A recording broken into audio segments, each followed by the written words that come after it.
죄악길에서 목자 없는 양같이 모든 사람 길 찾아 헤맨다. 자비하신 하나님 독생자를 보내사 너를 지금 들으니 나오라. 이때라 주의 긍휼 받을 때가 이때라. 지금 주께 나와 겸손하게 아뢰라. 구원함을 얻으리 험한 십자가 위에 달려 돌아가신 주 다시 살아나셨네. 기쁘다. 죄인 구원하실 때 어서 주께 나와 그 신은혜 구하라 구하라. 이때라 주의 긍휼 받을 때가 이때라. 지금 주께 나와 겸손하게 아뢰라. 구원함을 얻으리 주의 귀한 말씀에 영원 생명 있나니 주님 너를 용서해 주신다. 주가 부르실 때에 힘과 정성 다하여 주의 은혜 받으라. 이때라 주의 긍휼 받을 때가 이때라. 지금 주께 나와 겸손하게 아뢰라. 구원함을 얻으리 이때라 주의 긍휼 받을 때가 이때라. 지금 주께 나와 겸손하게 아뢰라. 구원함을 얻으리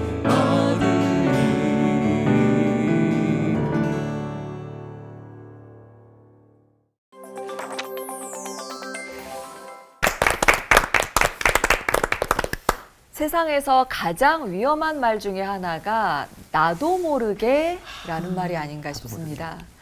나도 모르게 반했잖아 라고 뭐 사랑의 콩깍지 씌우는 거 정도는 괜찮은데 나도 모르게 하나님이 아닌 무언가를 맹신하고 있다면 정말 큰일이죠.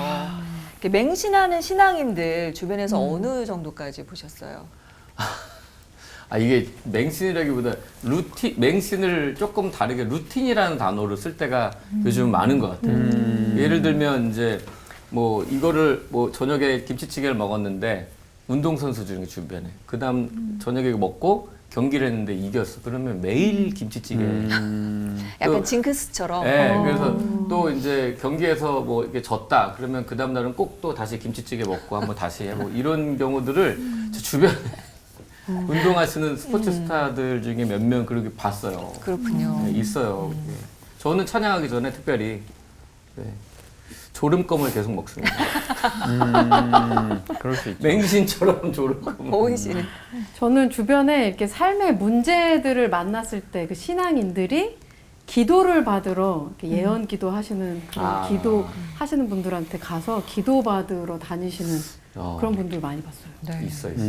저는 뭐 그런 거는 그냥 매체를 통해서 뭐 집에 있는 뭐 재산까지 뭐 다 갖다 바치고 목사님 말이 다 뭐 법인 거 마냥 그런 거를 많이 봤습니다. 저는 이제 목이 물리면 십자가 꼭 하는 죄송합니다.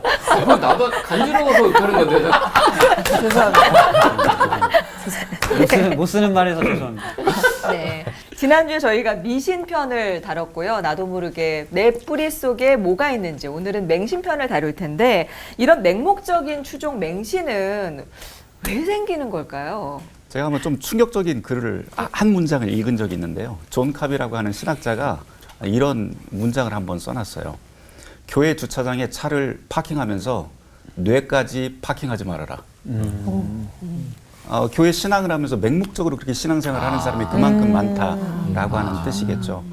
그런데 사실 그것이 단순히 교회 안에서만 그렇게 맹목적인 신앙이 있는 게 아니고 신앙인이 있는 게 아니고 인간이라면 누구나 다 그런 절대자를 찾아서 우리가 불안하기 때문에 무언가를 채우기 위해서 살게 됩니다. 아우구스티누스 같은 경우에 그 고백록이라고 하는 고전이 있는데요. 거기에서 유명한 한 문장이 나와요. 주님, 내 영혼이 당신 품에 들어가기까지 나는 안식을 누리지 못합니다. 다시 말해서 모든 인간이 안식을 누리기 전까지, 하나님의 품 안에 들어가기 전까지는 온전한 안식을 찾을 수가 없고 불안하다라고 그렇게 이야기를 할 수가 있습니다. 이 불안함 때문에 사람들은 종교를 만들어내고 이 불안함을 채워줄 절대자를 찾아서 나가는 것이죠. 그런데 이런 자기 신념이 고착화된다든지 아니면 검증이 안 될 경우에 거기서 맹신이 생기고 광신이 생기고 하는 것으로 우리는 이해를 하면 될 것 같습니다. 이제 그 원인 중에 하나가 이 목사님들이 큰 원인일 것 같아요. 네. 처음에는 조금 단순하게 교회를 이렇게 부흥시키고 싶은데 성도들이 말 잘 들어주면 좋잖아요. 그러니까 내가 말하는 거 다 믿어라 이렇게 좀 순진하게 시작을 했다가 이게 잘 먹혀 들어간단 말이죠. 그러니까 내가 하나님의 말씀을 전하는데 어떻게 나를 거역할 수 있느냐 이렇게까지 가면 성도들이 이제 안 따를 수가 없게 되는 거죠. 그래서 이런 그 목회자들에게 좀 문제가 있지 않을까 그런 생각을 늘 하고 있습니다. 네. 맹신이라고 하는 것은 옳고 그름을 분별하지 못하고 맹목적으로 믿는 건데 기독교의 그 학문 중에 기독교 윤리라고 하는 학문이 있습니다. 그 결국 성경 말씀에 입각해서 참과 거짓을 분별할 수 있는 것 그런 노력들이 좀 우리들에게 많이 필요해. 특별히 오늘날 같은 시대 때에는 분별할 수 있는 그 기준, 성경적으로 기준을 잘 잡는 게 중요하다고 그렇게 생각합니다. 네, 그 이 맹신은 그 몇 가지 이제 근본적인 이유가 있겠는데요. 그 중에 한 가지가 이제 임마누엘 칸트가 그 한 말 중에 굉장히 그 의미 있는 말이 있습니다. 그 내용 없는 생각은 공허하고 또 개념 없는 직관은 맹목적이다. 자, 개념 없는 직관은 맹목적이다. 맹신에 빠지게 되는데 이게 되게 중요한 것 같아요. 그리스도인들은 하나님의 말씀에서 개념을 찾아야 되거든요. 그 절대적인 진리 앞에서. 그런데 사실은 하나님의 말씀을 너무 몰라요. 그 목회자들이 설교할 때 하나님의 말씀을 전하는 게 아니라 인본주의적인 가치나 세속적인 생각들 이런 걸 전하든지 이념을 전하든지 그러다 보면은 성경적인 명확한 개념이 성도들에게 안 들어가면은 성도들은 그냥 목회자든지 아니면 다른 어떤 신학자든지 이런 걸 따라갈 수밖에 없는 거죠. 그래서 하나님의 말씀이 절대적으로 중요하다는 것이고요. 두 번째는 이 경험에 대한 뭐 절대시인데요.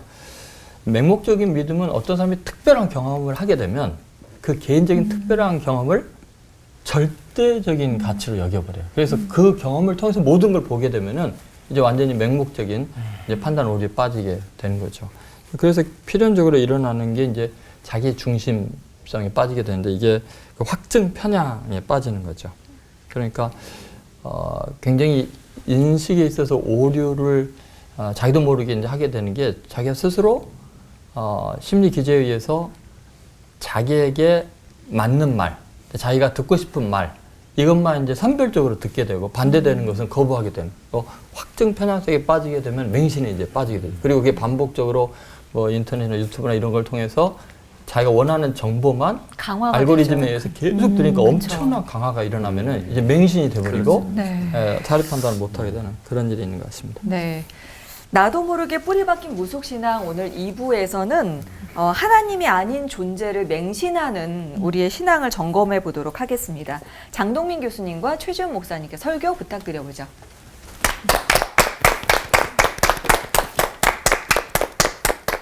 사도 바울 선생님이 빌립보시에서 점치는 무속인 여자 하나를 만났습니다. 우리가 기도하는 곳에 가다가 점치는 귀신 들린 여종 하나를 만나니 점으로 그 주인들에게 큰 이익을 주는 자라 이렇게 설명을 합니다. 그 이름은 알려지지 않았죠. 신부는 여자 노예였습니다. 귀신 들려 점을 치는 능력을 소유한 소위 강신무, 신을 받아서 점치는 여인이었습니다. 성경 자세히 읽어보면 이 여인은 주인들에게 소속되어 있다고 말합니다. 주인 하나가 여러 노예를 거느릴 수는 있어도 노예 한 사람이 여러 주인의 노예가 되는 것은 어렵잖아요. 아마 이 여인이 너무 점을 잘 친 나머지 손님이 많고 돈을 잘 벌다 보니까 노예의 원래 주인이 그 지분을 팔아넘긴 것이 아닌가 생각합니다. 그런데 이 무녀가 바울을 알아보았습니다. 바울 일행을 따라다니면서 말했어요. 이 사람들은 지극히 높은 하나님의 종으로서 구원의 길을 너희에게 알리는 자들이다. 이 하루 이틀도 아니고 몇 날 며칠을 계속 이렇게 하는 거예요. 그 유명한 점술가가 바울 일행을 따라다니면서 대신 홍보해 주는 거잖아요. 만일 내가 사도 바울이라면 어떤 심정이었을까 생각해 보았습니다. 제가 노방 전도를 하고 있는데 유명한 무당이 따라다니면서 이 사람 하나님의 종이요, 그의 말을 들으면 구원받습니다, 이렇게 말해주면 제 마음이 어떨까요? 너무 기분 좋죠. 내가 이 영빨이 세다 보니까 이 귀신이 나를 알아보는구나. 이제 큰 부흥과 성장이 있겠군. 이렇게 생각하며 기뻐했을 것 같아요. 그런데 사도 바울 선생님은 뜻밖의 반응을 보입니다. 18절 말씀에 보면 바울이 심히 괴로워했다 이렇게 말해요. 이 괴로워했다 하는 말은 아주 슬퍼했다, 불쾌했다, 괴로웠다, 강한 어조입니다. 왜 이런 감정을 가졌을까요? 우리 같으면 기뻐했을 것 같은데 왜 불쾌하고 괴로워했을까? 바울은 이 귀신 들린 여인의 영혼에 주목했습니다. 그 영혼이 어때요? 이 여인은 이중고를 겪고 있습니다. 그 몸은 주인들의 소유예요. 자기 멋대로 할 수가 없어요. 이 노예 소유주들의 금전적인 이익을 위해서 이 여인을 제멋대로 부릴 것입니다. 또 두 번째로 이 여인의 영혼은 귀신에 사로잡혀서 시달립니다. 귀신에게 끌려다니고 귀신이 하는 말을 합니다. 이 여인도 하나님의 귀한 창조물인데 예수를 믿으면 하나님 자녀가 될 텐데 이런 식으로 사람에게 속박되고 귀신에게 구속되어 사는 인생이 불쌍해서 자유도 기쁨도 소망도 없는 삶, 이 영혼이 불쌍해서 사도 바울은 괴로워했죠. 사도 바울의 생각과 우리 생각이 좀 다르죠. 만일 이 노비를 가만두었더라면 아마 빌립보시에서 복음이 더 빨리 전해질 수도 있었을 거예요. 큰 교회가 세워지고 바울이 성공을 거두었을지도 모릅니다. 그러나 그는 복음 전도의 성공보다 한 이름 없는 여자 노예의 영혼을 소중히 여겼습니다. 성도님들, 이것이 바로 기독교 복음의 특징이에요. 복음은 한 사람의 영혼을 소중히 여기는데 그 깊은 곳에서 울고 있는 한 사람에게 관심을 가지는 거예요. 그 영혼을 사랑하고 매여 있는 그 자아를 해방해서 하나님과 관계를 맺어주도록 하는 거죠. 사람에게 속박되고 귀신에게 눌려있는 사람을 해방해서 하나님과 1대1의 관계를 맺도록 해주는 것. 이것이 진짜 기독교의 복음입니다.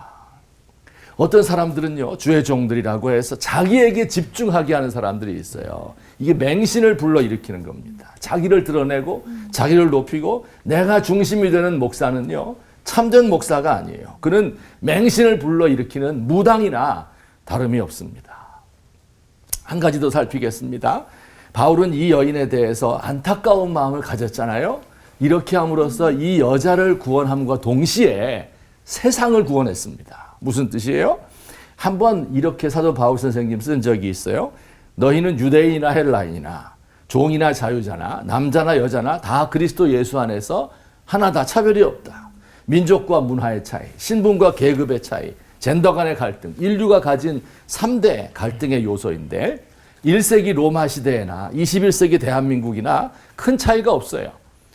사도 바울은 이 귀신 들린 노비를 불쌍히 여기고 구원함으로 이 세 가지의 차별을 단번에 해결한 것입니다.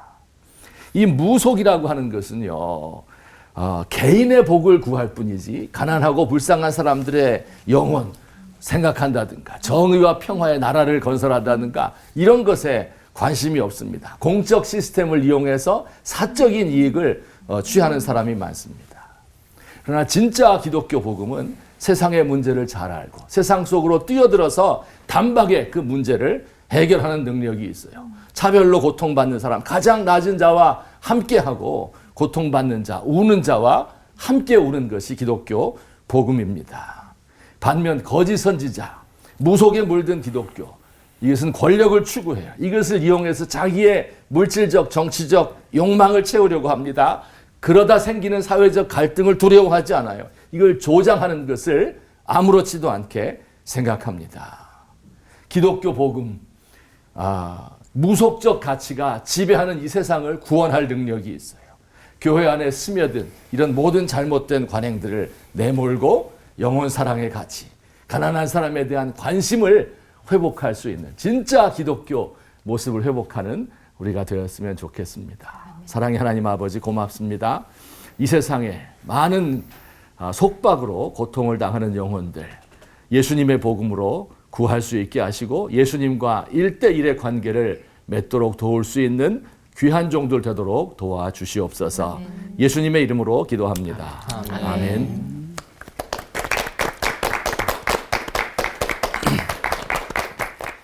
오늘 여러분하고 함께 나눌 주제는 맹신입니다. 맹신의 그 뜻은 눈을 감은 신앙, 일명 묻지마 신앙이죠.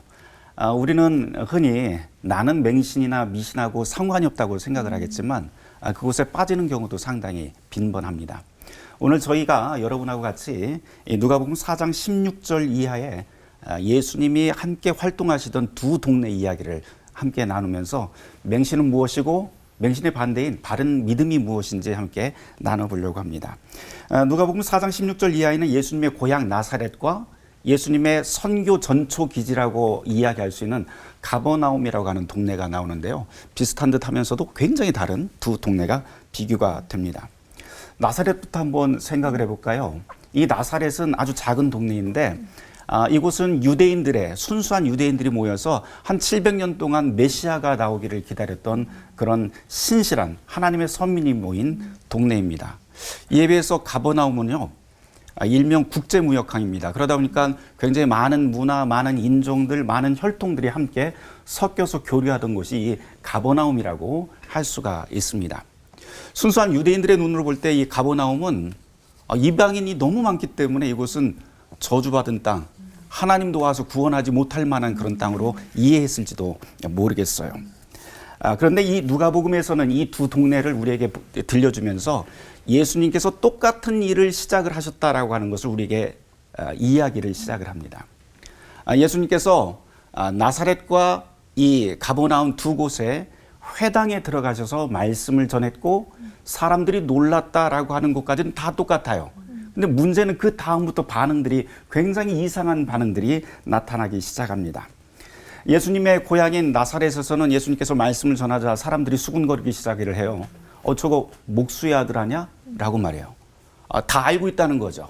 다 알고 있는데 저 목수의 자식이 이런 이야기를 할 수가 없다 그러면서 사람들이 수군거리더니 갑자기 일어나서 예수님을 끌고 나가서 동네 바깥에 절벽 아래 세워서 절벽으로 떨어뜨리려고 합니다.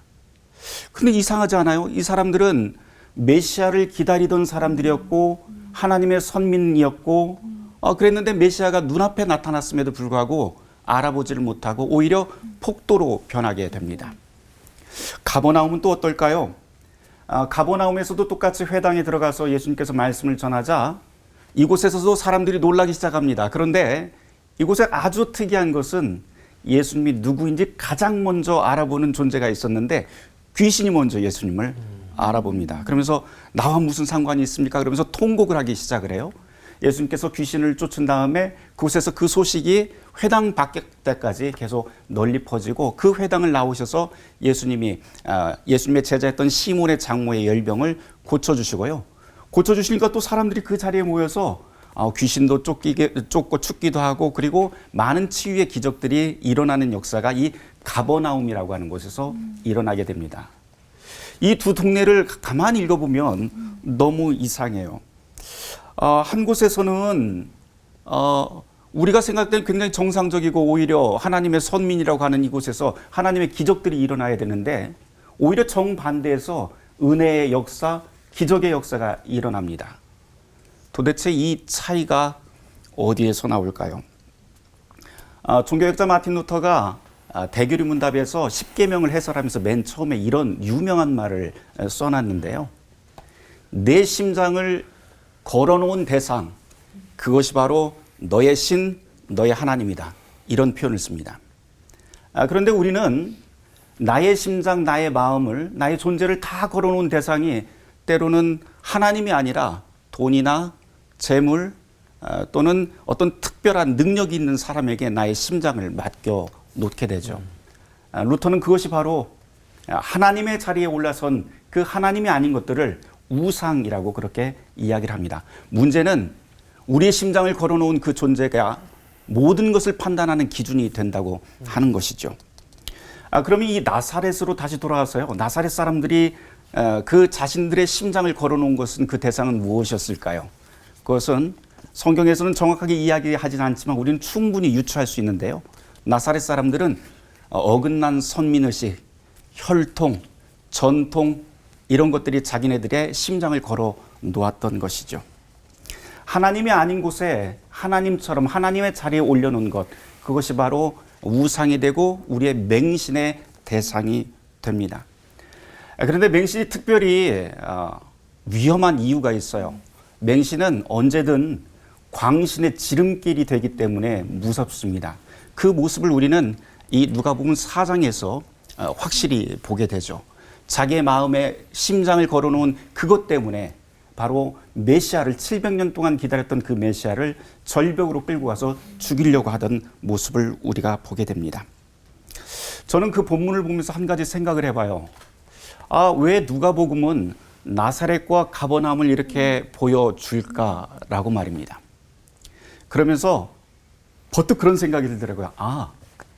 해답은 여기 있었구나.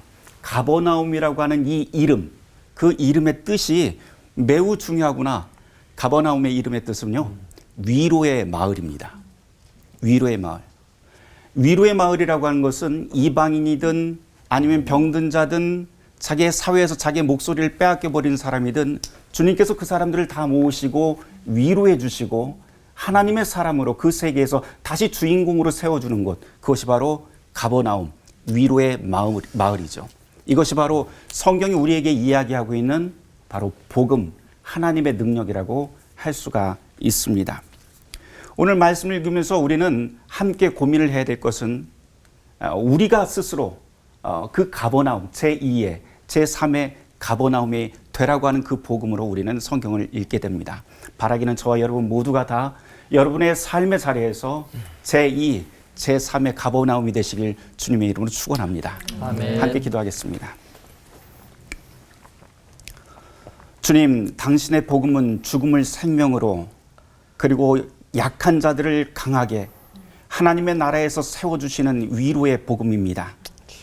저희가 주님의 자녀로 부름 받았사오니 아버지 하나님 아닌 것을 하나님으로 여기지 아니하게 하시고 오직 하나님의 복음, 하나님만을 우리의 구주로 모시고 살게 하여 주시옵소서. 아멘. 그리하여 우리가 살아가는 모든 삶의 자리마다 가버나움 되게 하시고 이 세상이 위로를 받고 그 가운데서 하나님을 바라볼 수 있는 틈새가 되게 하여 주시옵소서.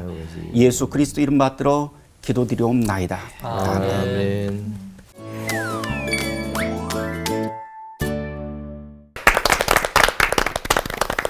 예수님을 믿는다고 하면서도 우리의 눈이 가려져 있었다면 그게 맹신의 믿음 아니었을까라는 생각을 해보게 됩니다.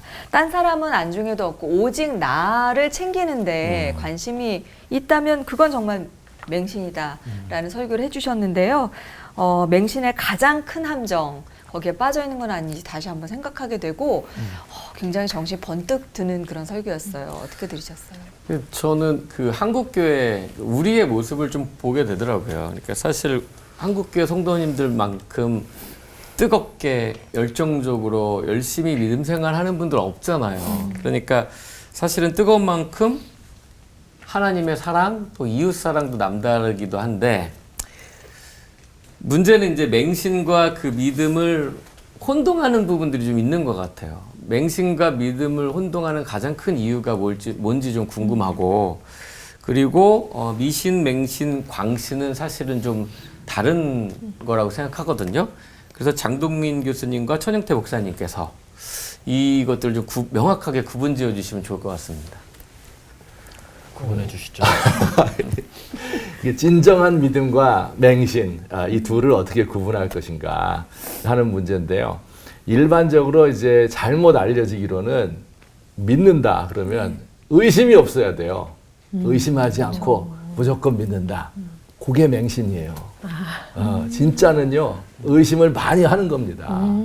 많은 경우에 목사님들께서 의심하지 말라 이렇게 함으로써 자기를 신뢰하도록 이렇게 만드는데 이제 큰 문제가 있다고 저는 생각해요. 진짜 목회자라면 예수님과 성도들을 연결시켜주는 중매장의 역할을 해야 되겠죠.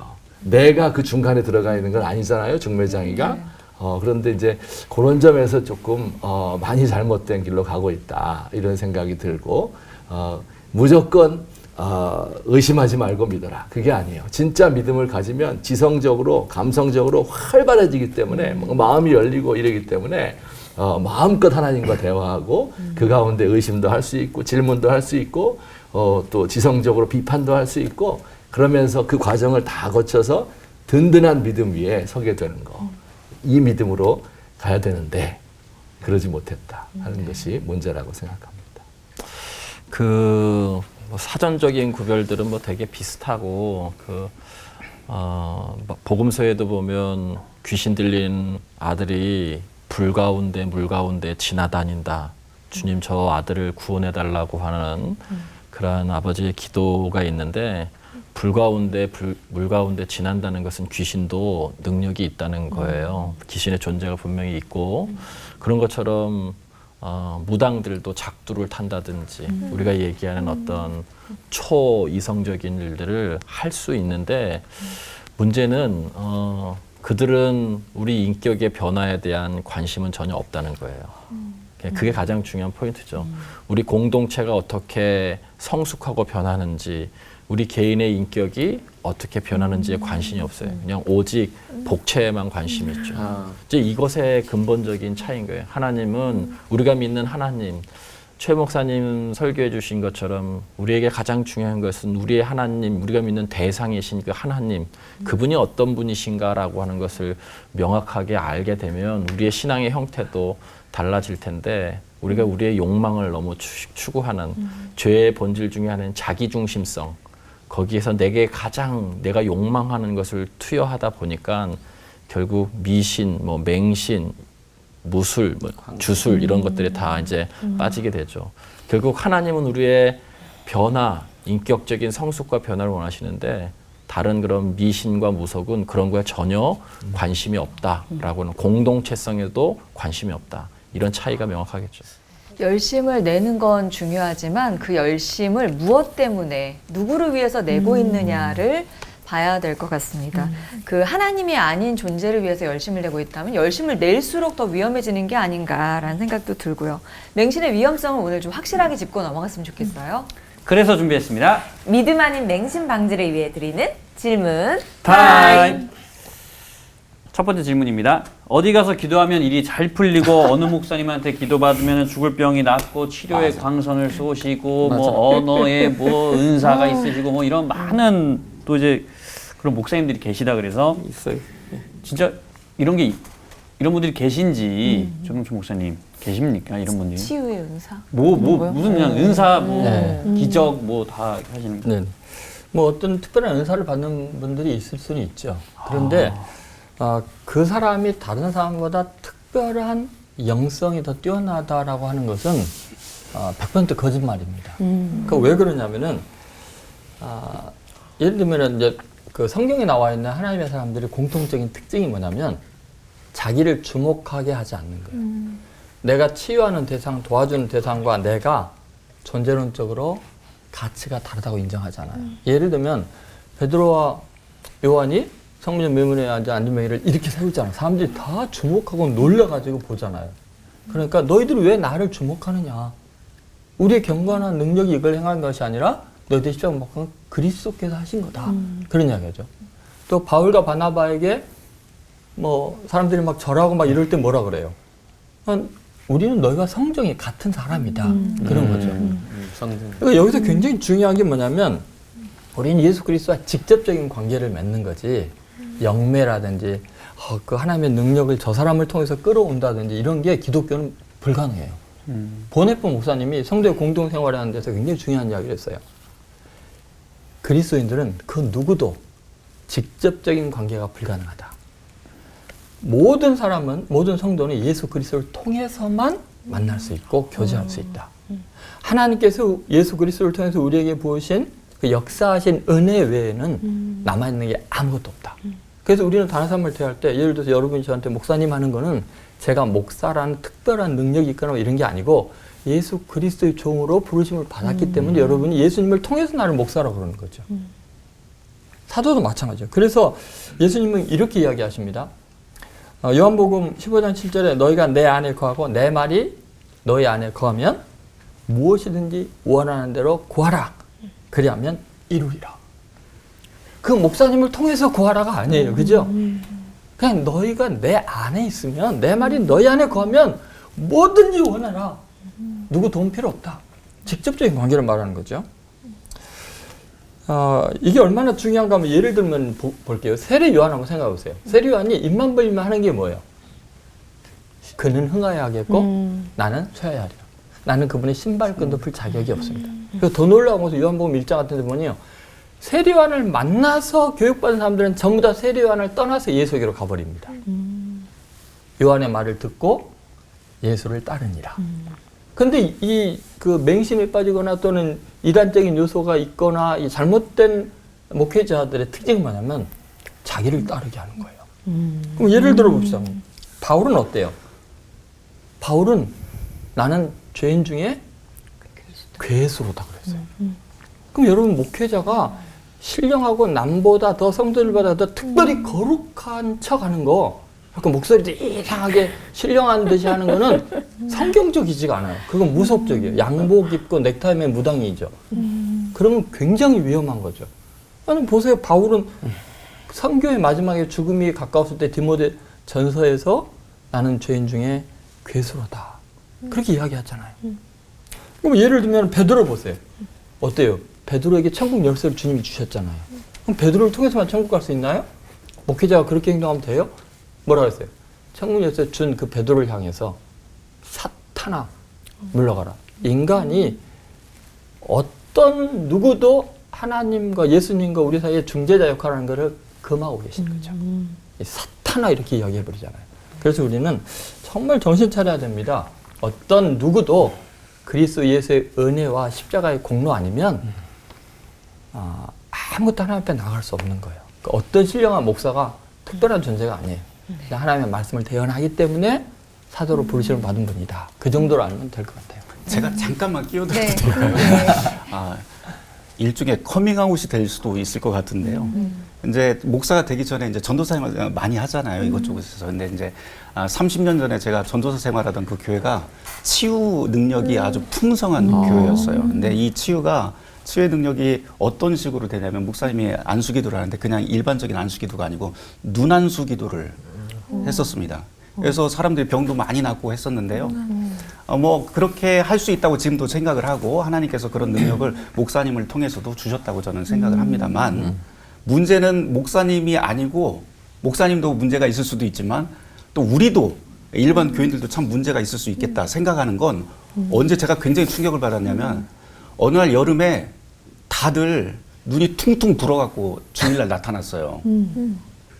야, 아폴로 눈병이 도는 거예요, 말하자면. 안수를 받고 다, 교인들 전체가 다.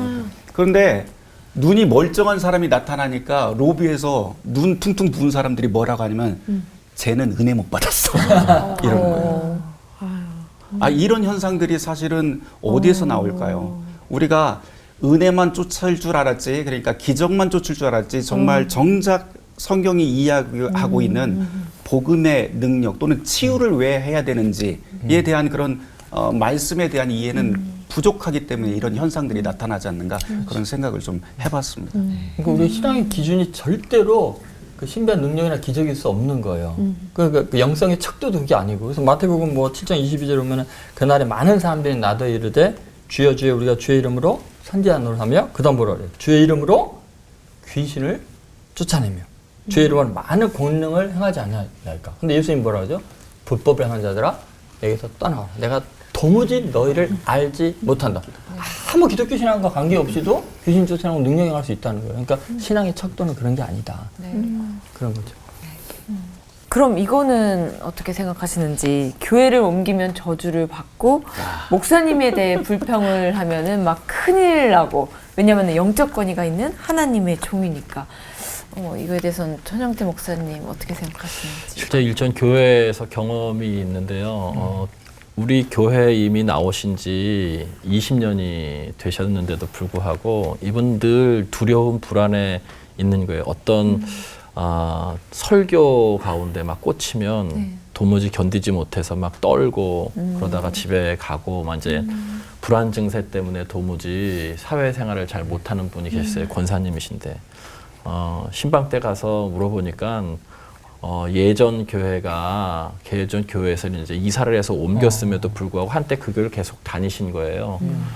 그런데 그 교회에서 들으신 것이 교회를 옮기면 하나님의 저주가 임할 것이다라고 하는 것에 이분이 워낙 약한 분이셔서 그런지 그냥 내면에 심겨져서 그와 비슷한 또 어떤 두려운 그런 마음들이 들면 어떤 설교에 또 막 그런 거 꽂히면 불안과 염려 때문에 그 자리를 잊지 못하시더라고요. 이런 것들이 이제는 폐해죠. 이렇게 잘못된 영적인 해석으로 인해서 또 하나님의 이름을 빌려서 사람을 얽매이는 것 같은 것이죠. 저는 오늘 자칫 잘못하면 이 목사들이 지금 어려움을 겪는 방송이 될까봐 조금 그렇기는 한데 영적 권위와 영적 그 권위주의 좀 권위주의와 권위는 좀 구별했으면 좋겠다라고 하는 생각이 들고, 또 하나는 저는 모든 목사님들이 다 그렇지 않다고 생각합니다. 목사님들이 말씀하시는 그런 목사님들은 사실은 오히려 눈에 잘 보이시는 분들이신 거고, 우리 한국교회 정말 어렵고 힘든 곳에서 정말 진리의 말씀을 겸손하게 전하는 목사님들은 훨씬 더 많다고 생각합니다. 그러나 그럼에도 불구하고 목사가 그러한 함부로 하나님의 말씀을 하나님의 이름을 빌려서 자신의 영적인 어떤 권위주의를 세우려고 하는 태도는 지극히 잘못됐다라고 하는 것에 저도 동의하고요. 저는 우리 장로님들께도 그렇고 새로 된 임직들이 이렇게 서면, 특별히 중직들과 식사를 함께 나누면 이런저런 얘기를 하다가 반드시 마지막에 제가 이렇게 부탁을 드려요. 특별히 신임 장로님들한테. 얼마 전에도 신임 장로님들과 함께 식사하면서 장로님들, 내가 부탁드릴 게 있는데 내 목회를 잘 도와주시고 제 권위에 순종해 주시, 이런 말 하나도 안 하고요. 마지막으로 어떻게, 제가 잘못하거든 서슴없이 이야기하십시오. 그런데 밥 사주면서 이야기하세요.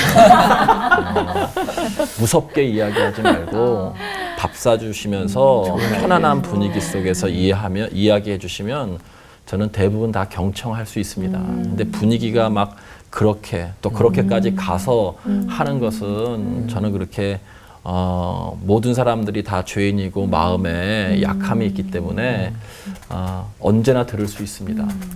저는 거기 안에서 서로의 어떤 좋은 관계가 형성되고 함께 할 수 있는 그러한 힘이 될 수 있지 않겠나, 이제 이런 생각을 해보고요. 맹신에 빠지는 가장 그런 미신이나 맹신이나 복의 개념 때문에 그런 거거든요. 창세기 1장 27절 28절에 보면 하나님께서 남자와 여자를, 인간을 창조하시고 그들에게 복을 주셨다라고 했었던 그 복과 이 이후에 성경에서 나오는 여러 가지 복이 있어요. 실제로 건강의 복이라든지 물질의 복이라든지 자녀가 잘 되는 복. 우리들에게 그 복이 사실 필요한 겁니다. 그 복을 구할 수도 있는 것이죠. 그런데 원래의 원복은 하나님과 좋은 관계를 맺는 것이 원복이죠. 1장 28절에서 얘기하는 복은 그 복이거든요. 그것이 끊어졌기 때문에 우리들이 실존적으로 어려움을 겪는 거기 때문에 본질을 성찰하면 하나님께서 우리들에게 좋은 관계를 창조하셨던 그 복에 우리가 더 본질적으로 가까이 가면 실제로 살다가 물질이 좀 덜 건강치 못하더라도 이런 것들을 이겨낼 수 있는 힘이 이 원복에 있지 않겠나라고 하는 그런 생각이 듭니다. 이 복을 정말 잘 설교하는 것, 가르쳐 주는 것, 또 그렇게 하시는 분이 저는 많을 거라고 그렇게 생각합니다. 예. 근데 이제 목사님이 말씀하시는 거를 안 하면 믿음이 없다, 이렇게 얘기를 하실 때도 있고 들을 때도 있는데, 어떤 부분을 순종해야 되고 어떤 부분은 노 해도 되는 걸까요, 장동민 목사님? 목사님이 시키는 거 다 해야 되는 거죠. 하여튼 우리 어렸을 적에는 그거 안 하면 안 된다. 그 고라자손을 봐라. 모세에게 거역하고 하더니 그 지진 일어나가지고 다 빠져 죽었다. 이렇게 해서 3대가 벌 받는다고 이렇게 이야기를 했는데 그 성경을 우리에게 주셨잖아요. 그 왜 주셨냐면 읽으라고 주신 거거든요. 읽고 깨달으라고. 그래서 모든 그 성도들에게 성경을 읽을 수 있는 은혜를 주시고 또 성경을 이해할 수 있도록 해주시기 때문에 성경 말씀을 근거로 해서 목사님이 하시는 그 말씀이 정말 나의 영혼을 위해서 하는 건가 그렇지 않은가 하는 것을 분별해야 됩니다. 그 성경에 보면 처음부터 끝까지 굉장히 많은 경우에 그 분별하라는 말이 굉장히 많이 나옵니다. 특별히 이제 어려운 시기가 되면 영적으로 혼란한 시기가 되면 거짓 선지자들이 많이 등장을 해요. 그래서 이걸 이제 분별을 해야 됩니다. 그러니까 이제 가나안 땅에 처음 들어갔을 때도 분별해야 되고 또 이스라엘이 망할 때쯤 되면은 막 예레미야와 거짓 선지자들의 논쟁이 있고 그래서 예수님도 거짓 선지자들을 삼가라 이런 말씀을 많이 하셨어요. 사도 바울 선생님도 거짓 사도들 교사들에 대해서 경고를 하고 그들을 구별할 수 있는 방법을 많이 제시해 주셨습니다. 그러니까 이제 우리 성도님들도 굉장히 부지런해야 되는 거예요. 그러니까 목사님 말씀하시는 거 순종하는 것만이 능사가 아니라 정말 맞는가 하는 것을 깊이 생각하고 묵상하고 해야 되는데 많아요. 그 목록이 많습니다. 그런데 그거를 한마디로 그냥 저에게 요약을 하라고 하면 이런 목사가 진짜 훌륭한 목사다. 누구냐 하면 이미 다 얘기했지만 나는 죄인입니다. 내가 뭘 알 수 있겠습니까? 아는 것도 없고 하나님이 나를 돕지 않으면 안 됩니다. 나는 죄밖에 지은 것이 없어요. 하는 것을 끝까지 붙들고 가는 거예요.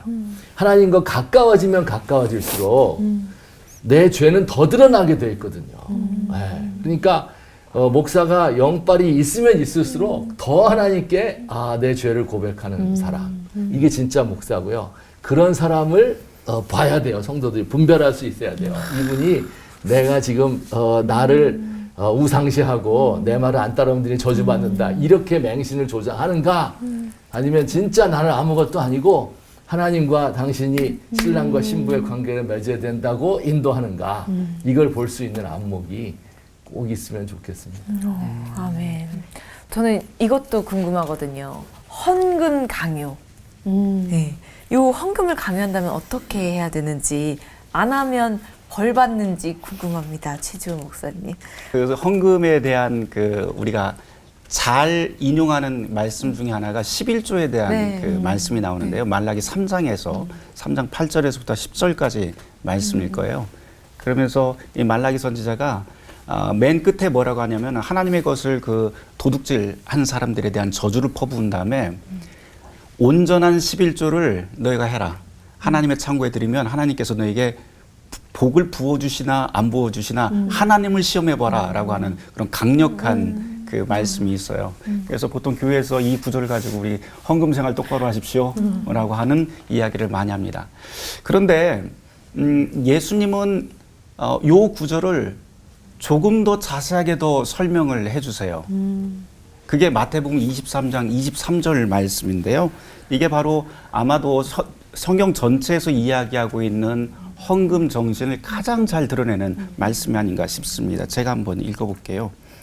화 있을진저 외식하는 서기관들과 바리새인들이여, 너희가 박하와 회향과 근처에 11조는 들이되 율법에 더 중한 바 정의와 긍휼과 믿음은 버렸도다 라고 그렇게 말씀을 합니다.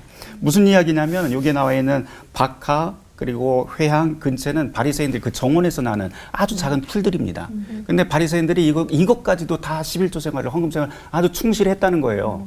그럼에도 불구하고 예수님께서 지금 지적하는 것은 11조 생활이나 헌금을 안 했다 이것을 지적하는 것이 아니고 너희들이 그런 헌금 생활을 하면서 이 헌금에 들어있는 정신이 무엇인지는 제대로 알고 하니? 라고 하는 거예요. 그걸 뭐라고 하냐면은 예수님께서는 아주 간단하게 정의, 긍휼, 믿음이라고 이렇게 요약을 하십니다. 그러니까 우리가 헌금을 할 적에 뭐 10원 한 장을 하더라도 그냥 무조건적으로 하지 마시고요.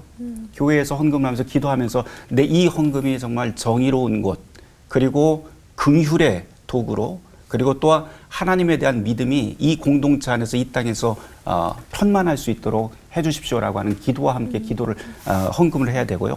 또 한 가지 중요한 사실은 여러분들이 헌금을 하면서 이 헌금이 정말 투명하게 그러한 일에 쓰이고 있는지 여러분들도 눈을 뜨고 보셔야 됩니다. 교회에서. 굉장히 중요한 덕목이에요. 그게 교회를 굉장히 건강하게 만드는 하나의 길이 될 수 있습니다. 그러니까 무조건적으로 헌금하는 것이 다가 아니고 예수님의 말씀대로 우리의 헌금이 정의와 긍휼과 믿음의 통로가 될 수 있도록 함께 손을 모으는 것, 그것이 가장 중요하다고 볼 수가 있습니다. 혼란한 시대를 살아가는 신앙인들이 정말 정신을 바짝 차리고 있어야 되겠구나라는 생각이 들고요. 그리고 하나님의 말씀을 기준으로 우리의 분별력을 좀 갖춰야 되는 거 아닌가 싶은 생각이 드네요. 네.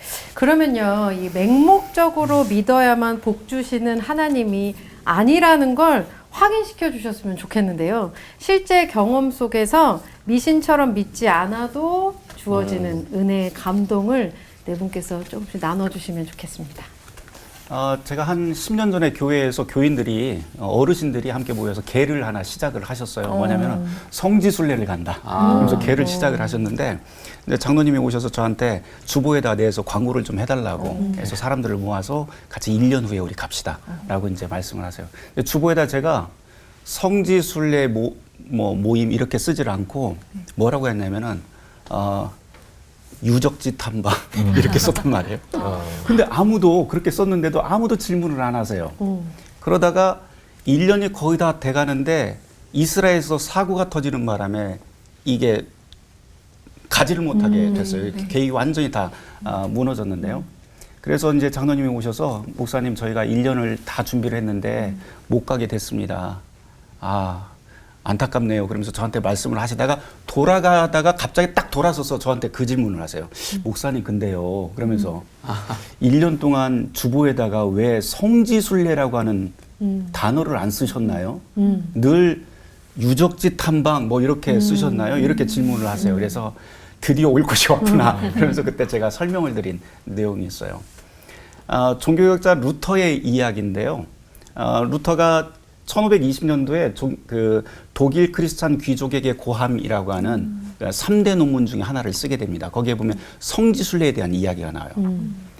그러면서 이 성지순례라고 하는 것이 그 당시에 굉장히 사람들이 성지순례를 가면 조금 더 거룩해지고 하나님과 가까이 가는 것으로 생각을 하는데 그거 잘못이다라고 하면서 무슨 이야기를 하냐면 하나님께서는 각 사람을 하나님의 호흡으로 창조하셨고 또한 그 사람을 가장 고유한 장소로 보내셨고 파송하셨고 그 자리야말로 가장 거룩한 성지다라고 하는 말이 나요. 그러면서 하는 얘기가 예루살렘이나 이런 곳에 가지 않더라도 우리의 일상을 가장 복되고 가치 있게 사는 것, 그것이 바로 오늘의 성지순례다라고 그렇게 표현을 하더라고요. 제가 그걸 보고 깜짝 놀라서 요거 나중에 좀 써먹어야겠다 그러고 있었는데 아니나 다를까 이제 성지순례 간다고 하셨으니까 제가 그 기회에 이제 그 말씀을 드렸더니 장로님이 그러고 이제 돌아서시면서 그다음부터 저희 교회에서는 성지순례라고 하는 표현을 쓰지는 않습니다. 우리의 일상이 훨씬 더 중요한 성지다, 거룩한 땅이다. 우리가 살아가는 땅, 우리의 관계가 훨씬 더 거룩하다. 이게 사실은 성경이 우리에게 이야기하고 있는 내용들이거든요. 말씀해 주셔서 감사한 게 거기 가니까 일정이 조금 힘들 것 같았거든요. 안 가도 될 것 같아요. 네. 그 맹목적인 믿음이 있어야만 복을 주시는 거 아니에요. 그러니까 그 믿음이라는 게 도대체 어떤 것인가를 생각해 보면은요. 일단은 이런 것 같아요. 내가 그 정확하게 얼마나 어떤 것을 알고 정확하게 믿느냐, 이것이 믿음의 어떤 척도인가, 우리가 구원받고 복을 받을 수 있는 것이냐, 꼭 그런 것만도 아닌 것 같아요. 왜냐하면 그 막달라 마리아가 부활한 예수님을 만났을 때 동산직인 줄 알고 분명히 예수님은 죽은 다음에 다시 부활할 거 이야기를 했는데도 불구하고 안 믿었거든요. 말씀에 대한 정확한 믿음이 없었어요. 근데도 막달라 마리아를 사도들의 사도로 부르셔서 부활의 소식을 첫 증인으로 삼아주시거든요. 7 귀신이 들렸던 증인의 자격이 없는 사람을 그래서 사도들에게 전하라고 하거든요. 그걸 보면은 정확한 지식과 뛰어난 믿음이 아니라 주님을 향한 사랑, 자기를 구원하신 그 사랑에 감격하는 그것을 믿음보다 더 소중한 믿음으로 보시지 않았나. 근데 제가 목회를 하면서 내가 얼마나 하나님을 알면 알겠어요. 하나님에 대해서 0.0001%도 모르죠. 계시된 성경 말씀을 성령의 감동으로 전할 뿐이고요. 그래서 정말 하나님의 은혜와 사랑으로 목회한다라는 생각이 들고요. 두 번째는 내 헌신, 열정, 자기 확신이 믿음인가. 나는 이런 목사야라는 거. 예를 들면 베드로가 다른 사람 다 주를 버릴 줄 난 죽는데도 같이 가겠습니다. 주를 위해 목숨을 버리겠습니다 했는데 부인하고 저주했잖아요. 그런데 그 부인하고 저주한 베드로가 부활한 주님을 만나서 더 절망하거든요. 나는 물고기나 잡으러 가겠다. 왜냐하면 너무나 위대한 분이었다는 걸 알고는, 하나님이신 걸 알고는 나는 자격 없어. 그런데 예수님은 끝까지 찾아오셔서 그 죄를 용서해 주시고 너가 나를 사랑하느냐 3번 물으시고 내 양을 먹이라, 내 양을 치라는 거거든요. 그러면은 내가 스스로 내 자신에 대한 확신이 믿음이 아니고 하나님이 나를 믿어주시고 용서해 주시는 그것이 바로 믿음이 아닌가. 이제 그런 생각을 하고요. 마지막 세 번째는 맹목적인 믿음이라는 게 내가 어떤 목표를 딱 정해갖고 이걸 이룰 줄로 믿습니다라는 게 아니고 나는 목표를 정할 수도 없고 갈 바를 알지 못해요. 그런데 순간순간은 주의 말씀이 내 발의 등이요 내 길에 비친 자다 해서 말씀에 순종하면은 하나님께서 정말 내가 생각할 수 없는 놀라운 은혜를 주시는 거. 그래서 맹목적인 믿음이 있어야만, 막 강렬한 믿음이 있어야만 구원받는 게 아니라 하나님의 사랑, 나를 향한 사랑, 그리고 그 사랑을 믿고 한 발짝 한 발짝 묵묵히 결과를 알 수 없지만 걸어가는 것. 그걸 통해서 하나님께서 늘 은혜를 주시고 복을 주시는 것 같습니다. 맹목적으로 뭔가를 해서 만족시켜야만 복을 주시는 분이 하나님이라면 우리가 하나님 믿을 이유가 없을 것 같습니다. 하나님은 믿음 그 자체로 충분한 은혜를 주신다는 사실 오늘 더 감사하게 여겨지고요. 나도 모르게 뿌리 박힌 무속신앙, 미신부터 맹신까지 1, 2부에 걸쳐서 다뤄봤는데요. 시대가 혼란스러울수록 말씀을 굳건히 붙잡고 균형을 잡을 수 있어야 지혜로운 성도겠구나라는 생각을 하게 됐어요. 건강한 신앙을 되새긴 정말 특별한 시간 하나님께 감사하면서 끝인사 외쳐보도록 하죠. 나만 보이는 맹신 말고 모두가 사랑하는 참신 하나님과 하나 되는 시간 올보 원. 궁금했던 신앙 질문을 올포원에 보내주세요. 선정된 분들께는 이스라엘 네게브에서 생산된 최고급 엑스트라 버진 올리브 오일을 드립니다. 네게브 올리브 오일을 드실 때마다 이스라엘 사막에 회복의 푸른 나무가 심어집니다. 많은 참여 부탁드립니다.